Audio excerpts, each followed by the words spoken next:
Good evening and welcome to episode 87 of the Jacksonian. I'm yours truly, Jackson Johnson, and I'm here with the founder of E2C Network and host, Yes, the one sir. and only himself, Kyle Loomis, as we'll be going over quite a lot about Auburn basketball and Auburn football and what the future's looking like for both of them.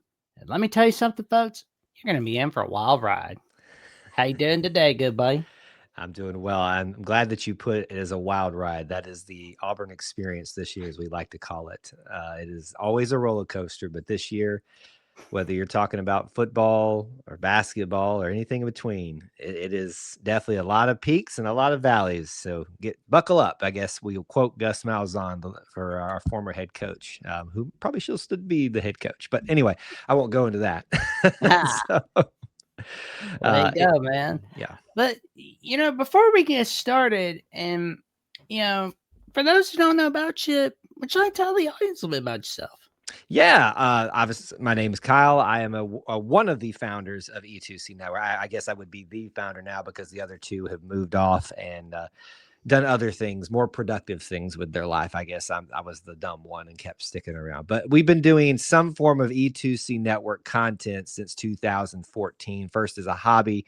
Obviously, now I treat it more like a business, but it's something that I love to do to cover what we describe as the Auburn experience. So certainly our name is E2C Network, stands for Ever to Conquer. For those people that aren't Auburn people, won't get the acronym there, but part of our fight song and all what our mantra.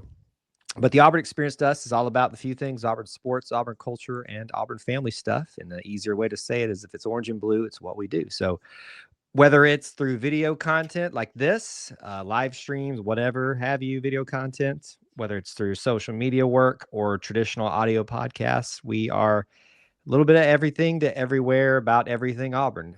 So that's kind of the broad overview. And when I say everything Auburn, I mean it. We have done shows about a children's book that an Auburn author wrote and put references to Auburn in it that you have to kind of look for, that you wouldn't see. We've done a mini series about The Bachelor series, or the Bachelorette, because there was an Auburn person that made it all the way to the end. So sports, culture, family. I mean it when I say it's the Auburn experience. If it's orange and blue, it's what we do. Oh man, well that would be the only reason why to watch The Bachelorette is if you see your team's person on there. Yeah. It's Yeah. like, I'm not a fan of the franchise. And when the idea was presented to me by some of our guests and volunteers that wanted to get their voices out there, I kind of laughed and I said, well, I mean, if y'all want to do it, go ahead. But, I just don't see what this is going to do. And boy, was I wrong. There was a lot of hype around it. oh yeah, I mean, you never know, where it's like there's always somebody hyping up something that you wouldn't think would get hyped up, Right. Yep. Oh man, it's like people getting hyped up over deviled eggs. It's like, Oh, no. right? It's just like we always hear people talking about, oh my god, those deviled eggs. I didn't like the way they did those deviled eggs. Like, yeah, I don't care. Deviled I, eggs suck. I was about to say, you can't do it right because it doesn't need to be done right. I mean, like, I'm sorry. You could hate me and take away my Southern card if you want, but I mean, like, they can't be done right because it's never something that should have been done right in the first place. So there, I'll get going with the people in the chat for you right now. Oh, that's okay. Because for those who tuned into last year's edition of Crimson Tide Live on, let me see. So that was Monday, November 25th, Yeah. 2024, with Coach Johnny Burt's and myself, where we were joined by Stephen M. Smith at Touchdown Alabama and Kyle Loomis for that episode. Kyle and I talked a little bit about our mutual dislike for deviled eggs. Yeah, it's not, it sounds like something that came straight out of Tuscaloosa. I'll be honest with you.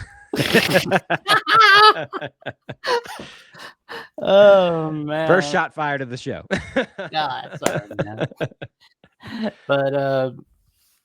But what's been going on with the football program like this season? It's just been a cluster. That's putting it nicely. It's cluster is nice way to put it. I'm a little bit different in my approach about coaching changes. I think it's so easy to be hypercritical of coaches and act like, as a fan, which I still fall into the realm of, even as a media person. I openly admit that, to just be not non-constructively critical. So I try to give people time and benefit of the doubt. The trouble is, and I guess leading into where we are today with the firing of Hugh Freeze and the head coaching search. Yeah, I am always been an advocate outside of extenuating the circumstances that a head coach should be given a minimum of 4 years to cycle an entire class through. People usually retort to that as well. The transfer portal era that negates that, not necessarily. Certainly it can change things a little bit, but I think 4 years minimum to get their full body of work out there on the field. Hugh didn't get that, but the trouble is, did you see the Kentucky game? I mean, like, that was one of the more embarrassing things that I've seen. I won't even say it was embarrassing. Like, it was just sad. Like, there was no life to that offense whatsoever, and it looked like people were just lost. Which is also odd when you've seen flashes of that even during the rough stretch leading up to that Kentucky game, of it being way better than that. But even the Baylor game, where it looked outstanding at times. So it's very confounding. I will admit, I probably get a little bit more conspiratorial, not conspiratorialness. You almost wonder, like, was it just destined to fail with Hugh Freeze? Like, was that, I mean, not to get over hyper spiritual on you here, but was that just God's plan for him to not be successful at Auburn so he could, go and focus on his family? And as most of you know, Hugh Freeze has some health challenges he's managing. Go manage on that. To me, there's a lot that doesn't make sense with this. People will tell you our sources and what we saw at practice. We saw this coming. You didn't see this coming. We saw the fruit starting to kind of pop up here and there at times in very small pockets. And it doesn't make sense why it didn't work, because the recruiting under Hugh Freeze, which has always been his strong suit, showed up from the get-go, flipping people left and right. And it's not just about stars and rankings. It's about what you do with those stars and those rankings and the people that are part of those rankings. Do you get them out in the field early? Yes. Do you have them taking over starting positions, supplanting those that maybe weren't as talented? Yes. Do you have them become an all SEC type of talent? Yes. So it just kind of gets to this point. It's like, why didn't it work? So, and that's kind of my stance maybe on it's the like Hugh a Freeze thing. karmic thing or whatever, because it's like, Brian Harsin almost got fired because they're the board of regents and everybody running Auburn was looking for something to get rid of him with, saying that, oh, you're screwing around with a coworker. But then you literally hire a guy that was doing that stuff that basically got him fired at Ole Miss. Basically, it was like either resign or be fired. Well, on those storylines, I will tell you that I don't buy into this boogeyman of the Board of Regents, the powers that be kind of stuff. Yeah. No one has ever presented an ounce of evidence to me that actually goes on. Now, let me also say this, because I run into this type of stuff a lot. I'm not naive to think that people with money, people with influence don't flex their muscles from time to time and may or may not have some influence. But this whole boogeyman thing that they went after Brian Harsin, I got to be presented with it. I think you can see what happened with Brian Harsin. He was just not a good fit. Like, that was just from the get-go. Oh, yeah. I will never forget Jackson sitting in this office, a little bit different setup at that time, when the press release came across my email, and right before it goes live. And actually I got the word from quote unquote source, right before it happens. And I'm like, excuse me, what is going on here?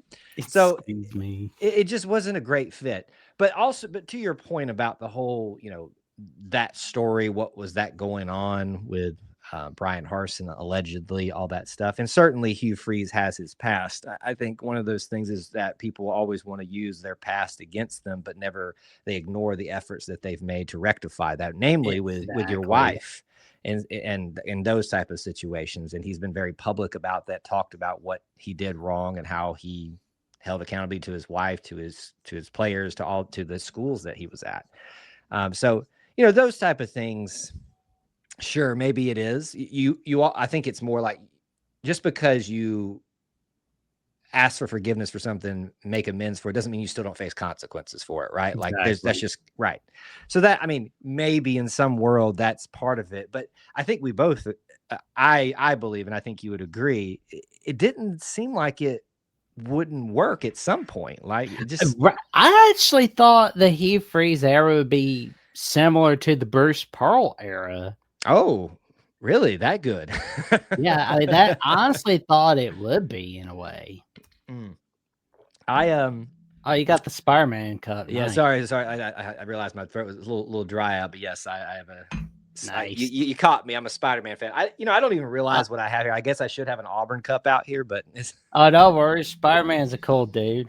um, but yeah, Bruce Pearl. I don't know. I don't know that I had that much optimism for him. Here's the thing, Jackson. Hugh Freeze inherited one of the worst programs probably you could inherit in terms of what had been done to it. But this is where people get this wrong. Oh yeah, because of what Brian Harsin did. Well, you're talking about the symptom. The disease was getting rid of Gus Malzahn in 2020 in a year when you didn't have someone ready to go that was a likely ready to go candidate that was willing to take the job. You got rid of a perennial coach who was competitive every year. His last year was not good. It was also the COVID year as well. Like that was kind of we give most coaches a pass in that sense, and it still wasn't the worst Yeah, it could be. So that's Brian Harsin was the symptom. The disease was Auburn's looking across the state, focusing on Alabama, and not letting just this Nick Saban thing play out, which it obviously eventually did, and it caused them to make a decision they didn't need to make. And my fun phrase I always say is it didn't have to be this way. And here we are. I went and found this. I'm sorry, I'm going on rants now, no, Jackson. you're good. I went back and found that YouTube live stream, which was one of the first I actually did, because even though I've been doing this since 2014, different elements came into play. So I didn't really start doing live streams until about that time, 2020, whatever. And I found that clip that where I was reacting to the firing of Gus Malzahn, and I was like, I know I said in there somewhere, this decision will make Auburn move into its decade of irrelevancy that Tennessee just came out of. We're 5 years in. I stand by what I said. Well, you're right on that. I mean, it's Here we not are. looking good for the Auburn Tigers right now, but that 2025 season this year, you talked a little bit about that Kentucky game. I mean, every one of these games I see, I mean, y'all got screwed by the refs in that Georgia game. Like, oh man, you should have heard Only Talk Sports and myself like talking about that, which I believe it was on the Alabama channel for a little bit, but also on his channel at Only Talk Sports, where he is not too crazy about Kirby Smart, I can tell you. Like, because he's like, because Georgia got lucky in that game. They got bailed out by the refs. Unfortunately, I can't say the refs bailed out Oklahoma, Texas A&M. Well, now I see that's where I disagree. I actually think the Oklahoma game was the one that was truly altered by the refs. And let me just go ahead and say this right now. Okay. You as a team should never be in a position where the refs should alter your game, meaning like you control your fate enough to where you should be good enough to create a buffer to where even if the refs make egregious errors to alter the course of the game, which they did. We've already hashed this out, Oklahoma fans. If you can't reconcile at this point, move on. Their arguments are so like childlike, it's not even funny. I guess like that is the first time I looked at the game and said the outcome of the game was altered by the referees. Now, the Georgia game, that ref situation, I don't know what you're doing, because it's either a touchdown for Georgia or a touchdown for Auburn. It's one of the two, because I think people forget is if you ruled it a fumble, the guy never was down that picked it up for Georgia when it was quote unquote fumbled after it crossed the plane somehow, and ran it back all the way for a touchdown. I'm okay with that. Give Georgia the touchdown, but it's not this in between thing that happened. So you saw the results of it. There's a referee that lost their job, of course, because of it. And I'd like to say that there's some good that's going to come out of that other than just a little bit of accountability, but it is what it is. I feel like we'll still be complaining about rest for a time. That's why I try my best to stay away from it. But you got me started, Jackson, on it. That's okay. That's what you wanted. You started me on it. Yep. There we go. Oh, goodness. But the Vanderbilt game last week, that was another close but no cigar game against a ranked team. It's been feeling like this decade Auburn has just been like Charlie Brown at the pitcher's mound. That's a good analogy. Against top 25 teams, where it's like every time they throw that ball, clothes come off, you got to put the clothes back on. Throw the pitch, and same thing over and over again. Yeah, the word that you don't want to mention around Auburn people right now is close. Because that's the reality is we have been close. And the reality also is that they're tired of being close. And at some point you got to get over the hump. And obviously, there's people that want to act like, Hugh Freeze was the only problem and that suddenly, everything was going to get fixed. Well, you didn't. You still got close against Vanderbilt. Now, Vanderbilt's a good team, right? Like you got Alabama's seen that firsthand. I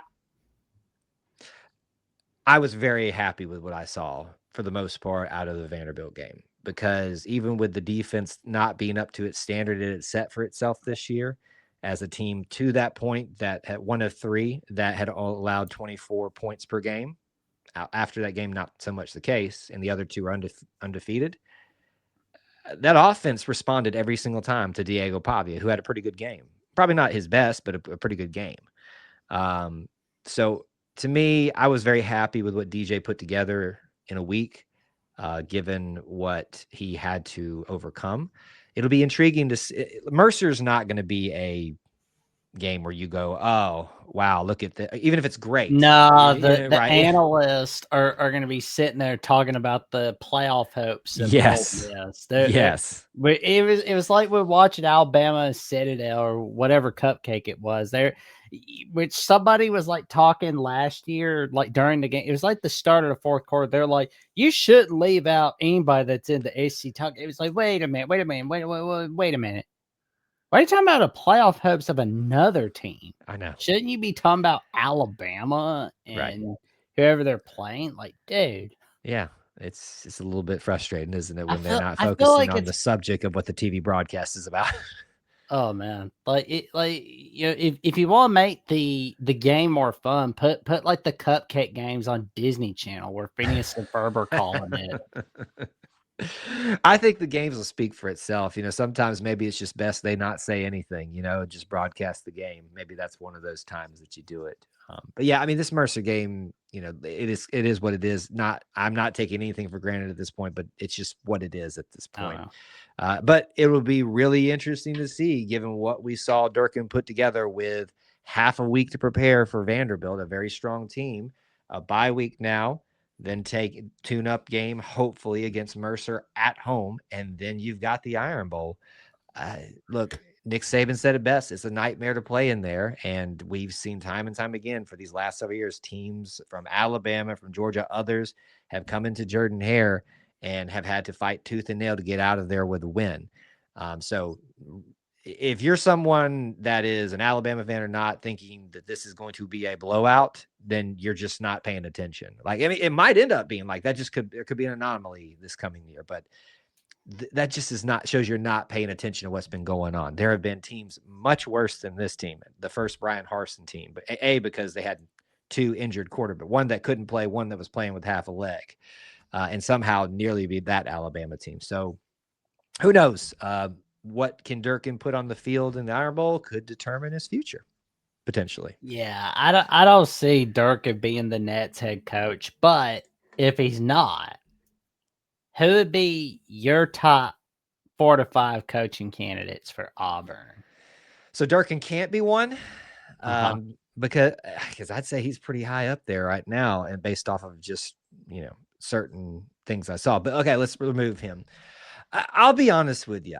I have a hard time really picking a preference and a likely one. Well, the going knowledge, let's just talk about the going knowledge right now. People who seem to be in the know, John Sumrall from Tulane. I mean, that's the name that keeps getting thrown out there.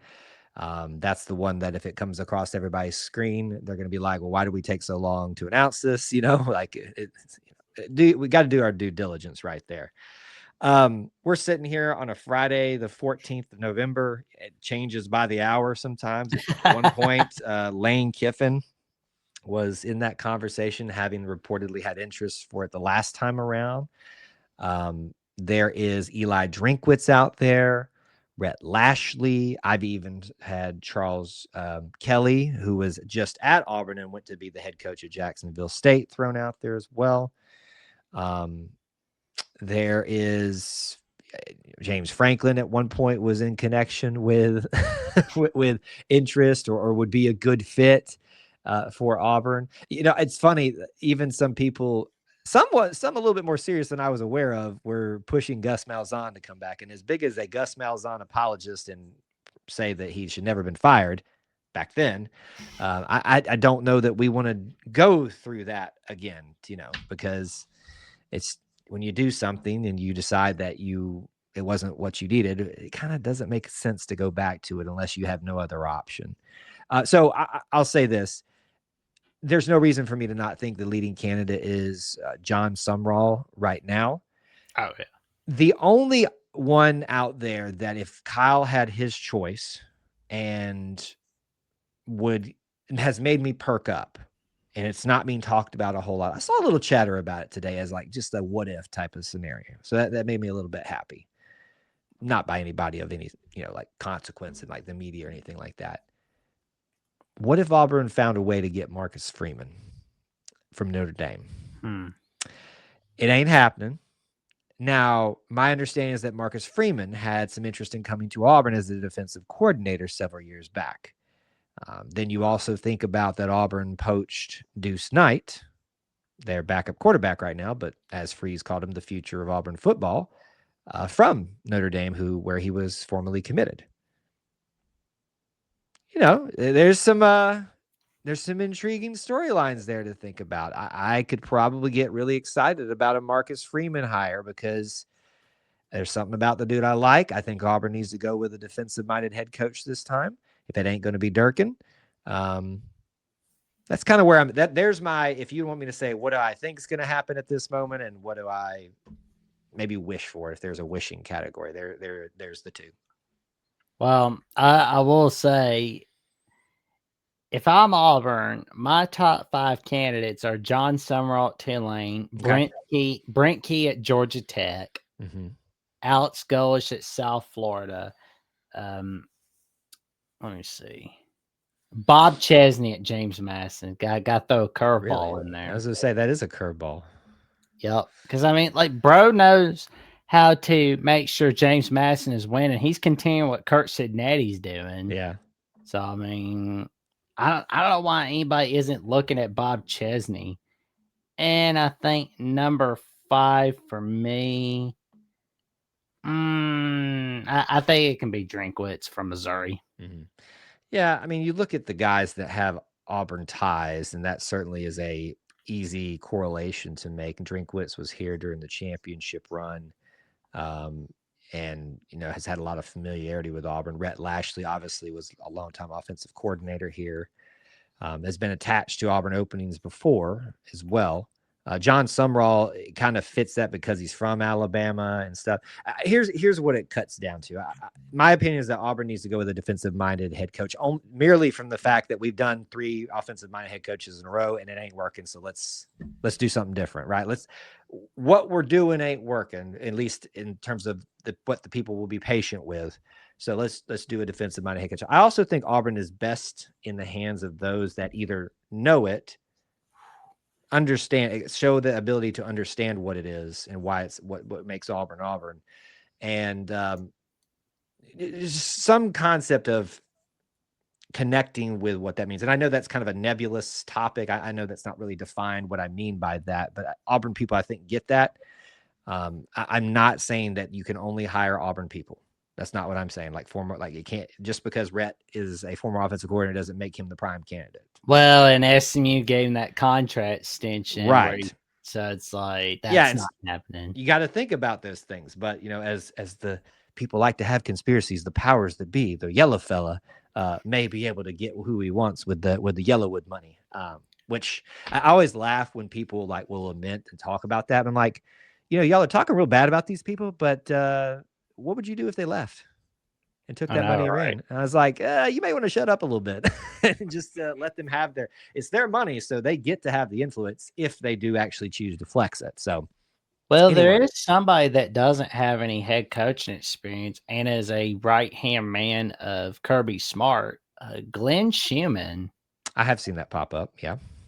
I mean, it worked for Georgia where Georgia snatched Kirby from Alabama.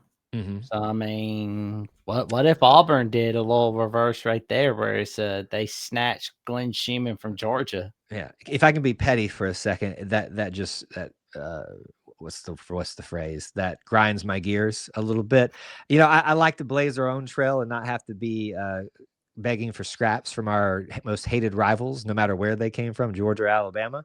But certainly you've got to be practical. And if he's the best candidate for the job, sign him up today, right? Like the reality of this is Auburn people want what's best for Auburn, and that is to find a way to get back to what we said wasn't good enough in 2020 with a perennial competitive head coach who played for a national title, all that kind of stuff. Anyway, I digress. I said I wasn't going to go there, but here I am. I mean, snatching somebody from Georgia worked out for Auburn once before, and that was snatching up Shud Jordan.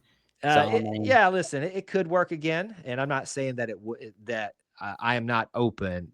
There's very few people that I am not open to. Like, I'm not the biggest fan of Lane Kiffin in terms of a hire. I think it's hilarious, and I love that he is over at Ole Miss. And one of the greatest tragedies that we have in college football is that he and Mike Leach are no longer together in that state, because that dynamic, that was cinema every single time they got together or just interacting over social media and stuff like that. So thank you to the guy that was peeing like a dog on Thanksgiving of 2019 because you brought us Lane Kiffin and Mike Leach in the Egg Bowl. Yes. Little did any of us know that the 2022 Egg Bowl would be the last time we see Mike Leach. It was like, that was just like, it was not expected, Yeah, I recently spent some time around Starkville, and while there's not a lot there to Mike Leach, and I know that we're talking Auburn stuff here, but just for a second, you can tell that he is very revered there, and he has a place. It's almost a very solemn honoring, just subtle nods to him, pirate flags that'll be randomly flown up at certain establishments around Starkville and stuff like that. That for no other reason, you're like, why do you have a pirate flag? And if you know, it's for the pirate himself. So it's a great travesty and tragedy that we don't get to have him anymore as part of the SEC. I mean, I always look back at the quotes where, when he was at Washington State, Mississippi State, talking about my favorite ones were eloping. Eloping one. Where it's like the nice lady, I forget her name, but she was asking him about what's your advice for my son? It's like just elope. Yeah. Just elope. Yeah. It's probably wasn't the worst idea. Yeah, because I mean, it's like when you get married or when you're about to have a wedding, it's like, everybody's asking you what you think, but then you don't say the right thing. Then the wife goes nuts, the mom goes nuts, the mother-in-law goes nuts, sister goes nuts, sister-in-law goes nuts, the aunt goes nuts, the uncle goes nuts, everybody goes nuts. Yep. He's got some good ones out there. Halloween candy, all that good stuff. Oh man, we miss the old pirate. Even us Auburn folks. Netflix recommendations. That was one of my favorite ones. Yeah, that was a good one too. And good stuff. One thing's for sure, we can always laugh at Tennessee for not getting Mike Leach in 2017. I forgot that was a thing. They almost got him, but then Phil Fulmer's like, nope, I'm going to get John Curry fired and I'm going to be the Nets AD. I'm always going to be a turd to Phil Fulmer. Well, I understand that. But I'll be a reasonable turd. I won't be unreasonable. I got asked this week, what's the deal with like the Tennessee hate? And I'm like, well, I'll be honest with you. Like, at least for me, there's not like really that much hate for Tennessee on the Auburn side. It's really the Alabama Tennessee hate that's the thing. But I think Tennessee is a historic rival with us, and we hate that we haven't seen them as much as we should over the years. But to me, they are Yep. to me Got the smoke. This little little baby. cigars ready to roll already for next year, right? But we would love to play them more often. You Thankfully should. we'll get to with the new setup. It's like I've been trying to figure out that whole get up that the SC's been having. Which I mean, honestly, I really wish that Auburn was able to play Florida annually. Because I mean, I'm looking at because I see Vanderbilt's that annual opponent, but it's like, did the commissioner not do his research? Like, bro, Well, Auburn and Florida are really close to one another. yeah, but the problem is that Auburn already has to play Georgia and Alabama right now. And that's why this is a 4-year thing where they reevaluate every 4 years to see if anybody's getting the short end of the stick, which let's just be, and this is not me complaining. I wanted the smoke. Like I said, if it's my choice, every 3 years, I want amen cornerback. I want Alabama, Georgia, and Florida as my annual opponents. Because to me, people ask me all the time, who is Auburn's, like, what is your ranking, even if you go to a top 5 of your greatest rivals? I mean, Alabama, Georgia, and Georgia's very close to that as you can, but it's still always Auburn and Alabama. And then, most people would say because of recency, LSU, and I don't think there's anything wrong with that. But if you just look at like the history with Florida and the desire, even for people who aren't part of Auburn, for that to be a thing again, to me, that's number 3. Alabama, Georgia, Florida, probably then LSU, and then Tennessee. So kind of bringing it back to how we started. Oh man, like the 08 Auburn Tennessee game was fun. Like, it was so good. Man, like watching that on September 27th, 2008 on CBS, where Peyton Manning's there, because the Colts are on a bye week, and he's like telling Tennessee go for 2, but then it's nope, sorry son, you're not getting that T-pointer. And oh man, I remember like 09, that was a good one. Brad Nessler, Todd Blackledge were on the call, and it was on October 3rd of 2009. I was sick with swine flu at that time. Watching, you got some specifics there. Oh man, well, let's see. Auburn, Tennessee for 08. That was on September 27th of 08. Also was the blackout for a knockout for Alabama, Georgia. Florida getting upset by Ole Miss on the Raycom Sports Network on your local station for Fox. For me, it was Fox 54. I don't know about you, Kyle, but let's see. And Brad Nessler and Bob Greasy and friends were calling Michigan, Wisconsin as Michigan came back against Wisconsin. That was 08 was a pitiful year for Michigan, but that one bright side was Michigan's comeback in the second half where they scored 27 unanswered points against Wisconsin, where they were trailing 19-0 against Wisconsin. Wow. Well, that is quite the pool there that you had of memory. I'm very impressed. Oh, thanks, man. I figure a lot of people remember those games, to be honest. I mean, it really, it's not like I don't pay attention outside of Auburn. These days, my focus is solely on Auburn things. Like, I just don't really think about anything outside that. And I mean, that's just the reality of being a content creator, because I'm always thinking about what's the next thing that I can talk about, create for people. And that's, I mean, it's why I do what I do. So it's not that I'm not ignorant to all of that stuff. It's no, you good, man. It's all good. Yeah. It's just kind of my mentality these days.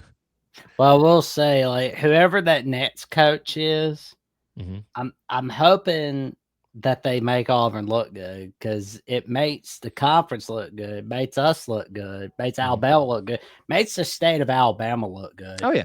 And I hope the Nets coach doesn't decide, you know what, I quit. I'm going into politics. Well, there's at least a track record of one of those officially happening. I mean, he didn't quit, to be honest with you. He just, he got let go by Auburn.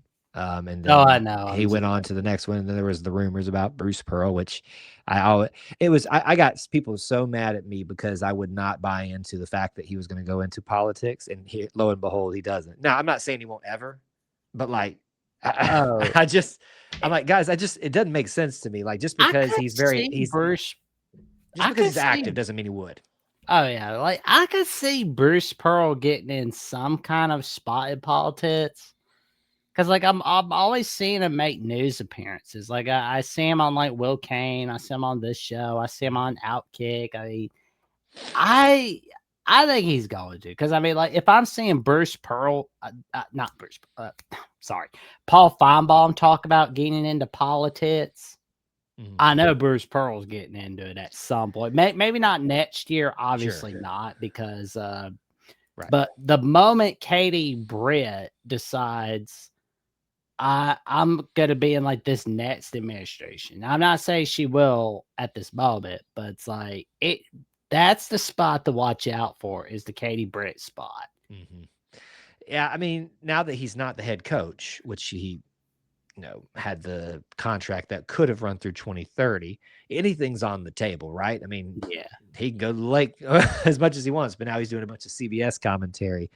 Yeah, anything's on the table for Bruce at this point, but when he was still the head coach, I had no fear that he was going to leave to go into politics as a immediate thing.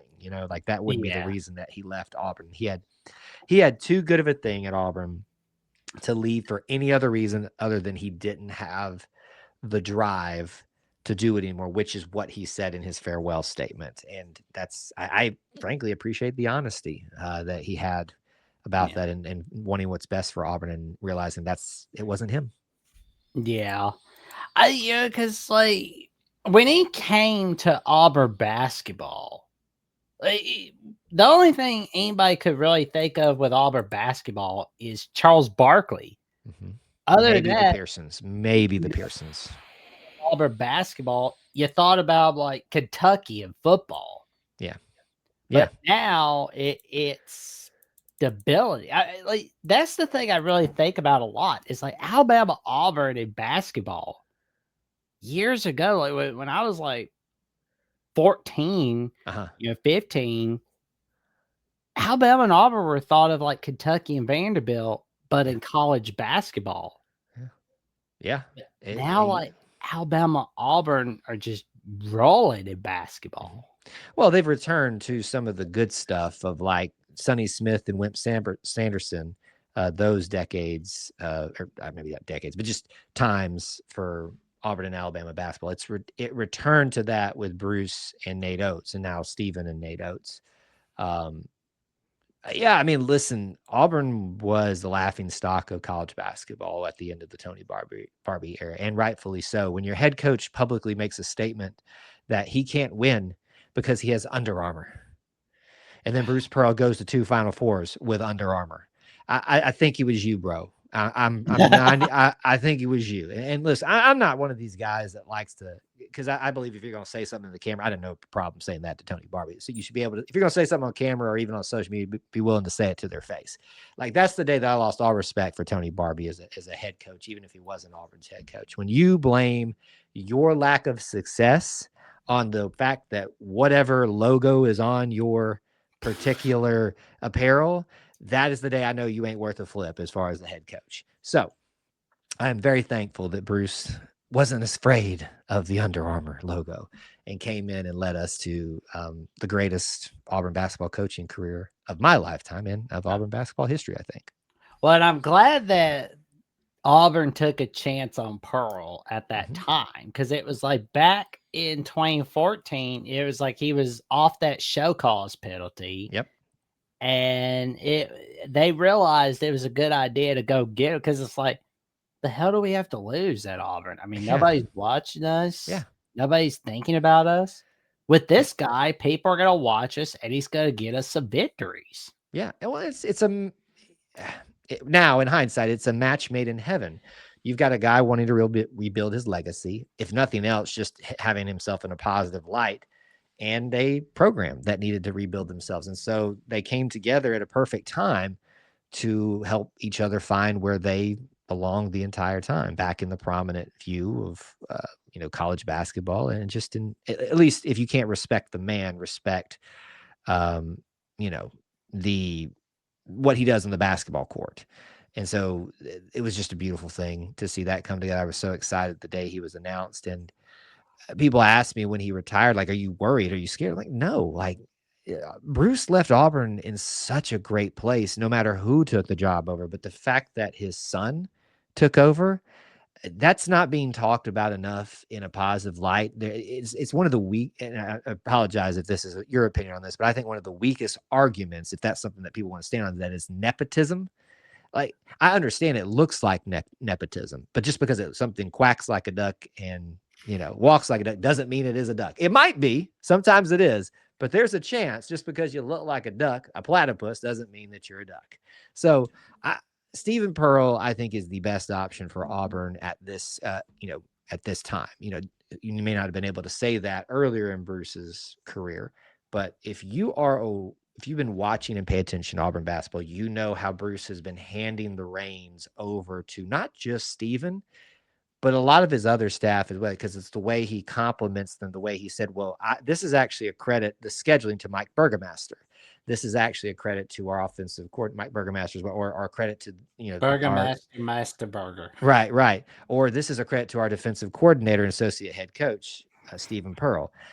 And that's what Auburn teams are usually known for, is their defense under the Pearl era. People would disagree with that based off of 3 games, but listen, it's the first 3 games, folks. Let's take a chill pill for a second. Auburn's in a good place basketball wise. I'm not saying this year is going to be perfect and it's not going to have a few bumps in the road, but I'm very happy with where they sit, what the future can potentially be under Stephen Pearl. Oh man, like Sunday's game against Houston, that's gonna number 1. Number 1, baby. Number 1, Auburn. It's just like the stories don't write themselves any better. All we need is Houston to get on a fight on their plane on the way over here, and then we got ourselves making it something good again. Oh man, you know what else was cool last year? We had Dickie V calling an Alabama-Auburn game. That was so cool for our state. Yep. Dickie V himself. And he's recovering from cancer, and we're making sure we're giving him best games ever, like at Alabama-Auburn.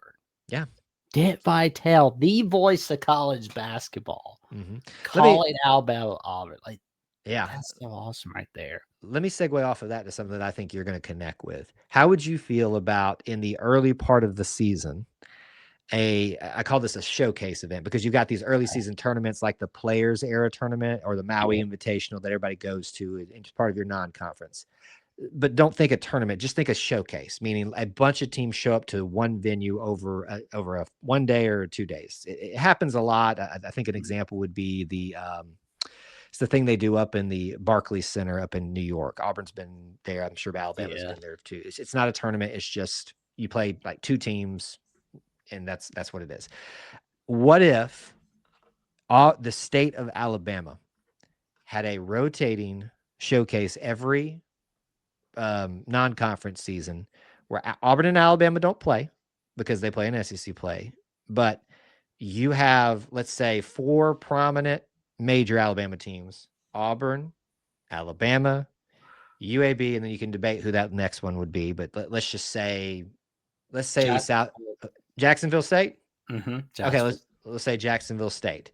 Those are your. I was going to say South Alabama, but or Troy, one of the two. But whoever it is, any of that 4th one. But then you have of the 4 lower ones. Lower is not a good term. That's the first word that came to mind. Let's say the rest of them. If you pick Jacksonville State, Troy, South Alabama, UAH, whoever it is, Alabama State. Let's get everybody in there and just mix it up. And then every year you do it you move it. 1 year in Huntsville, 1 year in Birmingham, 1 year in Montgomery, 1 year in Mobile. And every year, all these teams come together into a showcase, and you mix it up every year who's playing. You obviously, Auburn and Alabama will play, but that, I think, when Bruce Pearl, even now, even if he's not being a head coach, would be so excited and be like the lead promoter for that thing, as much as he loves to support the state. So that's my proposal.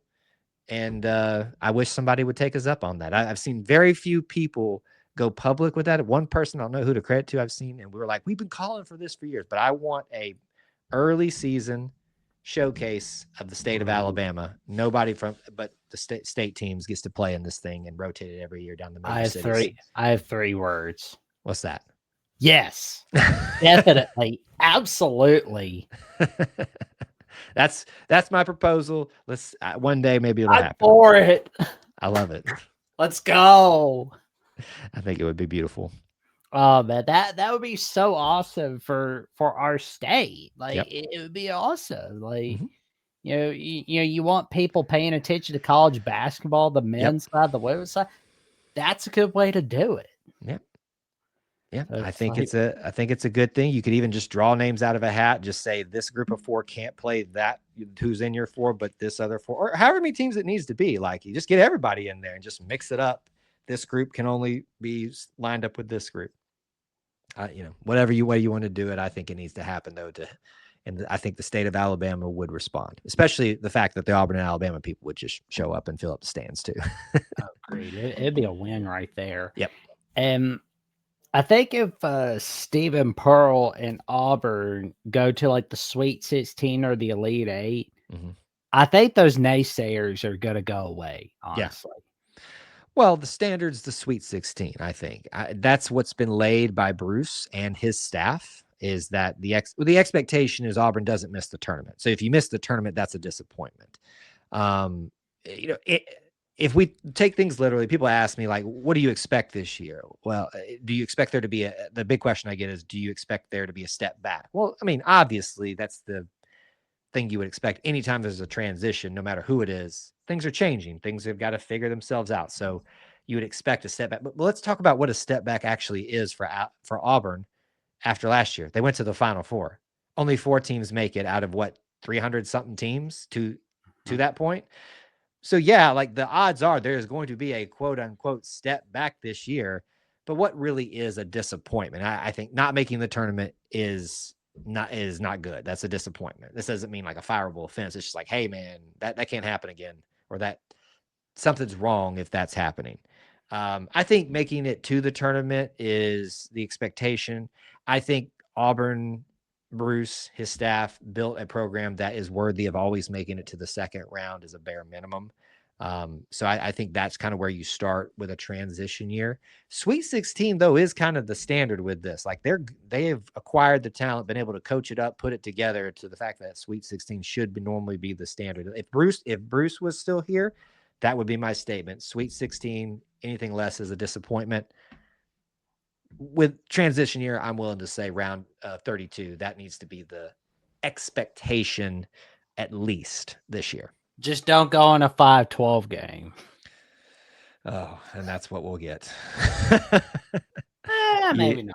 I don't know. Listen, Auburn will be. It could be good enough to get a 5 seed. If we get paired up with the wrong 12, like we have done in the past, ooh, it can get dangerous, man. Oh man. Well, I will say it's gonna be a fun ride seeing where Auburn men's basketball is going. I'm hoping Dickie V is calling Auburn Houston, but if not, maybe he's calling another good one this week. Yeah, I think if Bruce was still here, he probably would be, because Bruce would probably made him come. But I think hopefully we can get. If nothing else, let's get him back for the Iron Basket. Yeah. Here's the debate everybody has. Like, do you call it the Yes. Iron Bowl of basketball? Like, I think you can do stuff like that, but you got to be a little bit more creative. I think Iron Ball is the what we should call it, not the Iron Bowl, but the Iron Ball. And that should be for the men and the women. I've even thrown out other things, other like play off of iron and stuff like that for the other sports. Like I think we should call the annual meeting between Auburn swimming and diving the Rust Bowl, because what happens when iron meets water. And so you keep going down the line. I think we should call soccer the stubbed toe bowl, because if you kick iron, you stub your toe. So I can keep going, but Oh, I love it. There you go. Oh man, so we've got ourselves a great 2025 ahead of us. Well, for men's basketball for Alabama and Auburn for 2025, 2026. The rest of 2025, well, I mean, 2025 has been a down year for Auburn, but the best part about being down is the way to go is up. That's right. That's the best part about being down. And Alabama, of course, got things rocking and rolling, but Kyle has some magic cooking at E2C Network. What magic are you cooking up there, good buddy? Listen, if you enjoy the Auburn experience, we got it for you. Sports, culture, family. It's a little bit of everything. As I started the show off by, we have really dove into that culture side of things. Sometimes we are not afraid to tackle it. So this isn't just a place where you come to hear football talk. This isn't just a place where you come to hear Auburn sports talk. This is really, if it's orange and blue, it's what we do. Right now, obviously, as we start exiting football season, basketball will take a heavy precedence on the majority of our content as expected. So we have post-game streams after most games, usually right after. So please join us for those if you're interested in hearing. I enjoy it's probably the thing that I feel most prepared to talk about, even without doing any research, because I'm a former basketball player. I still play recreationally, but in terms of just playing more religiously, I guess, I don't do that as much anymore, but I consider myself a student of the game. I love talking basketball. So we go through the score, the stats, and the storylines amongst all of that every single post-game stream. So that's probably the most prominent thing I'd push you guys' way. But if you're ever interested in getting a flavor of what we're about, our podcast, everywhere you can get them, Linktree is a great place for all of the different links. The main podcast is called The Auburn Experience with my co-host Austin and myself. And that's kind of the heartbeat behind everything that we do there at E2C Network. There you go. Tell your friends, your family, and the cashiers at Post about the magic that Kyle Loomis is cooking up on E2C Network. Tune in. You're not going to want to miss the magic he's cooking. Let's get him over to 7,000 subs on YouTube, ladies and gentlemen. Let's get him there, everyone. And, of course, you can check me out on Jackson Johnson 979, where I've got Magic with Austin on Sports Talk, where we talk about where we have Pitt's analysis and final whistle, but also, we've got more Jacksonian episodes coming your way. We're getting closer to that episode 100, and thank you so much for helping me get closer to 1,000 subs, as I am now 279 subs away from that magic number. Nice. Love to get there before the end of the year.